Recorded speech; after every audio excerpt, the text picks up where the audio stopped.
Assalamualaikum warahmatullahi wabarakatuh. Alhamdulillahirabbil alamin.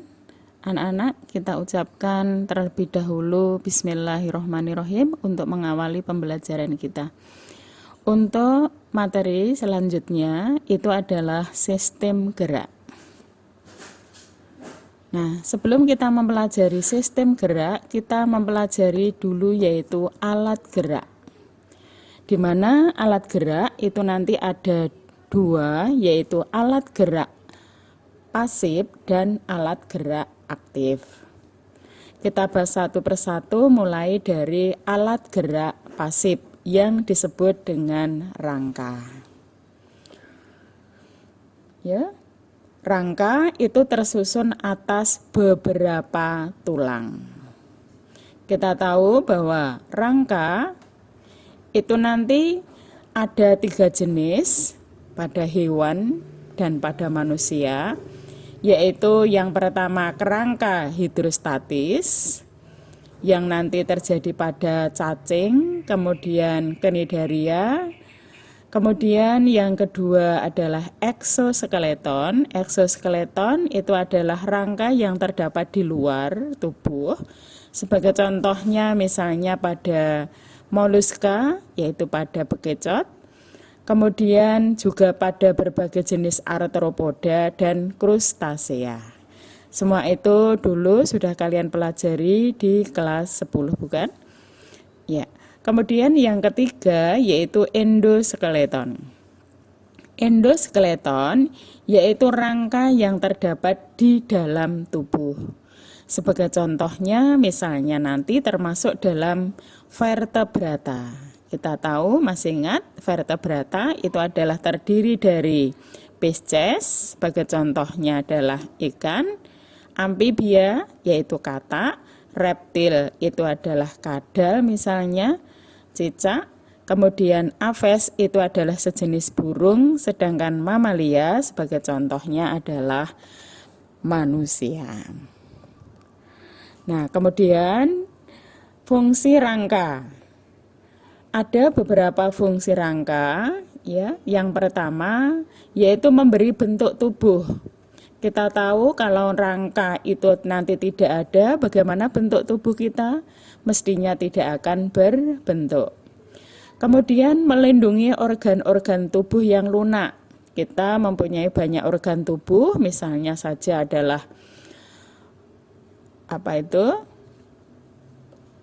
jantung, kemudian paru-paru, hati, kemudian usus, kemudian yang ada di dalam tulang tengkorak, ya, yaitu ada otak. Kemudian fungsi yang berikutnya yaitu untuk mengungkit berbagai aktivitas selama bergerak dan memberi atau membentuk informasi sendi dalam bergerak. Kemudian masih ada lagi yaitu untuk menyokong tegaknya tubuh. Kita mestinya kalau tidak ada rangka kita tidak bisa untuk bergerak. Kemudian fungsi yang berikutnya yaitu untuk pembentukan sel-sel darah, terutama nanti adalah sel darah merah. Kemudian rangka tadi tersusun atas berbagai macam jenis tulang. Kemudian tulang itu nanti menurut bentuknya itu ada 3, yaitu tulang pipa. Tulang pipa disebut juga tulang panjang, kemudian tulang pipih dan tulang pendek. Yang pertama tadi adalah tulang pipa atau tulang panjang karena bentuknya adalah bulat panjang. Yang termasuk tulang pipa itu adalah tulang hasta, tulang pengumpil, tulang paha, betis, kemudian lengan atas. Kemudian yang kedua adalah tulang pipih. Tulang pipih itu mengapa dinamakan tulang pipih? Karena bentuknya adalah pipih atau gepeng. Nah, pada tubuh kita yang termasuk tulang pipih itu adalah yang mana? Yaitu sebagai contohnya yaitu pada tulang belikat, kemudian tulang duduk, tulang usus, kemudian tulang tengkorak. Dan masih ada lagi misalnya tulang rusuk. Kemudian yang ketiga yaitu tulang pendek, yaitu tulang yang bentuknya pendek atau sering dikatakan tidak beraturan bentuknya. Sebagian contohnya misalnya ruas-ruas tulang belakang, ruas-ruas pergelangan tangan dan kaki. Itu termasuk tulang-tulang yang bentuknya pendek. Itu macam-macam tulang berdasarkan bentuknya. Kemudian rangka pada manusia maupun pada hewan itu nanti terdiri dari dua macam, yaitu dikelompokkan dalam satu adalah kerangka aksial sebagai poros utama pada sumbu tubuh. Kemudian yang kedua adalah kerangka apendikuler atau sebagai anggota gerak. Yang termasuk kerangka aksial itu nanti meliputi tengkorak, jadi di kepala, ruas-ruas tulang belakang, kemudian tulang dada, kemudian tulang iga atau tulang rusuk. Sedangkan yang termasuk dalam rangka apendikuler itu nanti meliputi anggota gerak atas, anggota gerak bawah, kemudian gelang pinggul dan gelang bahu. Baiklah, kita bahas satu persatu mulai dari tulang aksial. Tulang aksial yang pertama tadi adalah tulang tengkorak. Tulang tengkorak itu adalah tulang yang terdapat di bagian kepala. Itu nanti dikelompokkan menjadi dua, yaitu tulang kranium atau tulang tempurung dan tulang pembentuk wajah atau tulang muka. Nah, adapun fungsi untuk tulang tengkorak ya, itu nanti adalah untuk melindungi otak. Kemudian pada tulang muka itu nanti akan memberi bentuk wajah. Nah, kita bahas satu persatu mulai dari tulang kranium atau tulang tempurung. Ya, tulang kranium atau tempurung itu nanti terdiri dari tulang dahi atau os frontalis, tulang kepala belakang atau os occipital, kemudian sphenoid atau tulang bajui, parietalis, tulang ubun-ubun, ethmoid, tulang tapis, kemudian temporalis atau tulang pelipis. Itu yang termasuk tulang yang menyusun kranium atau tulang tempurung kepala. Kemudian yang membentuk tulang wajah atau tulang muka itu terdiri dari tulang rahang atas atau maksila, tulang rahang bawah, mandibula, tulang pipi, sigmomaticum, tulang air mata atau lagrimal, tulang hidung, nasal, kemudian tulang langit-langit atau palatinum. Ya, silakan dilihat. Ya, di sini ada tulang dahi atau frontal. Jadi frontal itu adalah tulang dahi, parietal itu tulang ubun-ubun, occipital adalah tulang kepala belakang, kemudian sphenoid itu adalah tulang baji, temporalis itu adalah tulang pelipis. Kemudian untuk yang pembentuk wajah itu adalah nasal, itu tulang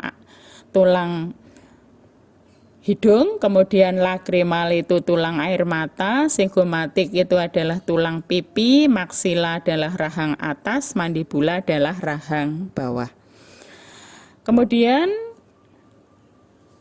yang kedua yaitu ruas-ruas tulang belakang. Ruas-ruas tulang belakang itu nanti dari paling atas sampai paling bawah itu nanti yang disebut dengan istilah vertebra, yaitu terdiri atas 33 ruas tulang belakang. Dari 33 ruas itu, yang pertama adalah 7 ruas tulang leher. Jadi jumlahnya 7. Ruas teratas atau pertama itu dinamakan tulang atlas. Kemudian yang kedua adalah tulang punggung. Coba dilihat, tulang punggung itu terdiri 12 ruas. Kemudian tulang pinggang itu terdiri 5 ruas, tulang sakrum itu 5 ruas, kemudian yang paling akhir adalah ruas tulang ekor yang itu nanti ada 4 bersatu. Jadi ada 33 ruas tulang belakang, 7 ruas tulang leher, 12 ruas tulang punggung, 5 ruas tulang pinggang, 5 ruas tulang sakrum, dan 4 ruas tulang ekor. Kemudian yang berikutnya adalah tulang rusuk. Tulang rusuk itu nanti ujung belakangnya melekat pada ruas-ruas tulang belakang, jadi ruas-ruas tulang punggung. Kemudian ke depannya itu nanti akan menempel pada tulang dada. Sebagian, ada yang tidak menempel juga. Nah, tulang rusuk itu berjumlah 12 pasang. Jadi ada 12 kanan dan 12 kiri. Nah, kemudian dari 12 pasang tulang rusuk itu nanti dikelompokkan menjadi 3, yaitu 7 pasang itu disebut rusuk sejati atau disebut juga costa vera. Kemudian 3 pasang rusuk palsu atau costa spuria. Kemudian 2 pasang rusuk melayang, fluctuantes. Jadi dari 12 pasang tulang rusuk itu nanti 7 pasang adalah rusuk sejati, 3 pasang rusuk palsu, 2 pasang rusuk melayang. Kemudian tulang dada atau sternum.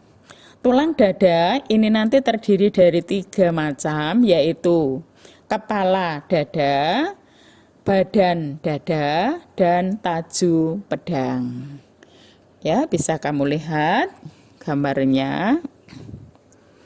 Nah, di sini ini adalah gambar untuk tulang rusuk dan tulang dada.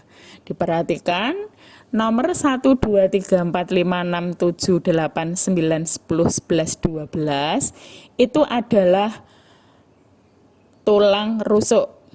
Coba kamu hitung kembali, pasti di situ jumlahnya ada 12 pasang kanan dan kiri.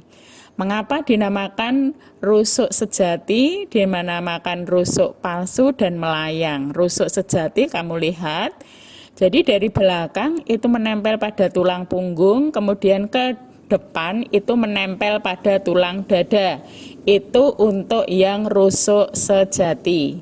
Kemudian rusuk palsunya itu nomor 8, 9, 10. Itu dari ketiganya itu kemudian menempel dalam satu tulang, ya. Jadi bersatu. Kemudian untuk yang nomor 11 dan nomor 12 itu adalah dari belakang menempel pada tulang punggung, tetapi dari depan ke depan dia tidak menempel, sehingga dinamakan rusuknya adalah rusuk melayang. Kemudian tulang dada. Tadi bahwa tulang dada itu adalah ada kepala dada, badan dada, kemudian taju pedang. Bisa kamu lihat di situ ada keterangannya, kepala, badan, dan taju pedang. Itu bagian dari tulang dada. Kemudian yang berikutnya, yang kedua yaitu rangka apendikuler. Rangka apendikuler itu nanti terdiri dari anggota gerak atas dan anggota gerak bawah. Tulang anggota gerak atas bersambungan dengan tulang aksial, yaitu pada tulang bahu. Bahu manusia itu nanti tersusun atas 2 macam tulang, yaitu tulang selangka dan tulang belikat. Jadi tulang selangka itu yang ada di atas dari tulang dada, tulang belikat itu adalah yang agak melebar di bagian belakang. Ya, jadi di situ tulang selangka menghubungkan tulang dada dengan taju paruh gagak pada tulang belikat. Pada ujung tulang belikat inilah bersambungan dengan tulang anggota gerak, yaitu pada tungkai atas. Kemudian tulang anggota gerak bawah atau tungkai bawah bersambungan dengan tulang aksial pada gelang pinggul. Nah, kemudian pada anggota gerak atas atau yang disebut dengan tangan, itu nanti terdiri dari tulang lengan atas, humerus, lengan bawah yaitu terdiri dari hasta dan pengumpil, ya. Jadi radius dan ulna bisa kamu lihat gambarnya di situ. Kemudian pergelangan tangan, kemudian telapak tangan, ruas-ruas jari tangan. Pergelangan tangan istilah latinnya adalah karpal, yang nanti jumlahnya ada 8. Karena tangan kita 2, maka nanti ada 2 kali 8 buah. Sedangkan untuk telapak tangan, metakarpal, jumlahnya adalah masing-masing tangan itu ada 5. Sehingga nanti dalam satu individu itu ada 2 kali 5 buah. Kemudian yang berikutnya adalah ruas-ruas jari tangan atau palanges. Jumlahnya nanti adalah ada 14. Dari 14 untuk masing-masing tangan, itu nanti dari masing-masing tangan itu nanti jarinya itu nanti semuanya ada 3 kecuali ibu jari. Jadi ibu jari itu hanya ada 2 ruas. Sehingga jumlah keseluruhannya itu ada 2 kali 14 karena kanan dan kiri. Kemudian yang berikutnya adalah ada gelang pinggul. Gelang pinggul atau panggul, ya, itu nanti terdiri dari 3 macam, yaitu tulang usus, tulang duduk, tulang kemaluan. Jadi ada 3 macam pada tulang pinggul. Di mana nanti pada gelang pinggul atau gelangan pinggul sama, antara laki-laki dan perempuan itu nanti ada perbedaan. Coba kamu lihat di mana letak perbedaannya, mengapa kok berbeda? Karena untuk pada wanita itu disesuaikan untuk fungsinya, yaitu untuk melahirkan. Kemudian yang berikutnya adalah anggota gerak bawah atau disebut kaki. Anggota gerak bawah atau kaki itu nanti terdiri dari tulang paha atau femur. Kemudian tulang kering atau tibia, tulang betis atau fibula, kemudian ruas-ruas pergelangan kaki, telapak kaki, dan ruas-ruas jari kaki. Nah, kemudian coba kamu lihat di gambarnya, itu di bawah dari tulang paha, itu ada tulang yang menonjol, itu namanya tulang lutut. Kemudian tulang kering atau tibia, itu jumlahnya 1 pasang karena di kanan dan kiri. Tulang betis juga 1 kanan dan kiri, juga 1 pasang. Kemudian ruas-ruas pergelangan kaki atau istilahnya adalah tarsal. Ya, kalau pergelangan tangan itu 8, kalau pergelangan kaki itu masing-masing itu ada 7, sehingga 2 kali 7 buah. Untuk telapak kaki atau metatarsal itu jumlahnya ada 5, sehingga nanti kalau kanan kiri berarti ada 2 kali 5.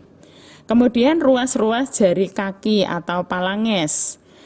Ruas-ruas jari kaki itu nanti sama dengan ruas-ruas jari tangan, jadi jumlahnya ada 14 kali 2 karena kanan dan kiri. Di mana sama untuk masing-masing jari itu nanti ada 3 ruas, kecuali pada ibu jari itu hanya ada 2 ruas. Nah, kemudian tadi untuk yang Berikutnya adalah persendian. Nah, nanti untuk materi persendian kita lanjutkan untuk pertemuan berikutnya, nggih. Silahkan nanti dipelajari apa yang sudah saya jelaskan. Mudah-mudahan kalian bisa menerima, bisa mempelajari dengan baik. Saya kira itu. Selebihnya mohon maaf. Kalau ada pertanyaan bisa ditanyakan. Sekian, tetap semangat, tetap jaga kesehatan. Assalamualaikum warahmatullahi wabarakatuh.